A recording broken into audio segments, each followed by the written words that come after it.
एक बार की बात है, एक बार एक अध्यापक एक संपन्न परिवार के शिष्य के साथ कहीं जा रहे थे तो उस शिष्य को कुछ मजाक सूझी, क्योंकि उसको रास्ते में किसी गरीब मजदूर के जूते दिखाई दिए। उसने अध्यापक से कहा, गुरुजी, अगर हम इन जूतों को छुपा देते हैं तो कितना मज़ा आएगा। अब उसको तो मजाक सूझ रहा था, लेकिन गुरुजी ने कहा कि नहीं, गरीब इंसान के साथ इस तरह का भद्दा मजाक करना ठीक नहीं। उसने कहा, क्यों ना हम इन जूतों में कुछ सिक्के डाल दें और देखें कि इसका इस गरीब मज़दूर पर क्या प्रभाव पड़ता है।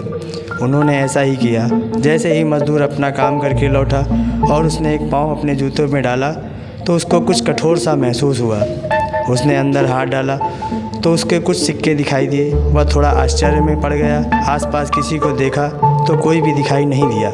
वापस उसने दूसरा पैर अपने जूतों में डाला और वापस उसको कुछ सिक्के दिखाई दिए। अब दोनों जूतों के सिक्के को उसने अपने हाथों में रखा और प्रभु की तरफ इशारा किया।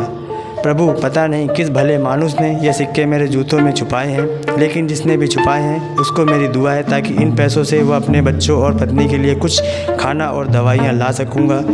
और इतना बोलकर वह वहाँ से चला गया। इस बात को शिष्य और अध्यापक दोनों सुन रहे थे।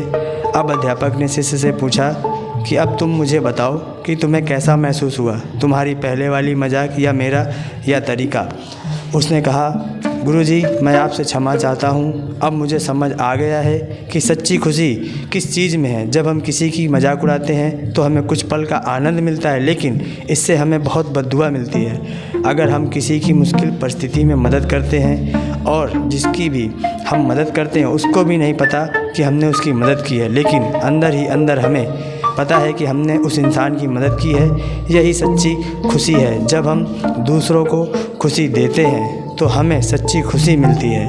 और दान करते रहिए, जिनके भी आपस काबिल हो, जितना भी आपसे बन पड़े दान करें, लेकिन दान ज़रूर करें। इसका मतलब यह नहीं कि आपको कंपलसरी या अनिवार्य रूप से इतने रुपए दान करने चाहिए, क्योंकि हर किसी को ज़रूरत अलग अलग हो सकती है। अगर आप किसी को पैसे का दान नहीं कर सकते तो कम से कम चीज़ों का दान तो कर ही सकते हैं। मुझे पूरी उम्मीद है। धन्यवाद।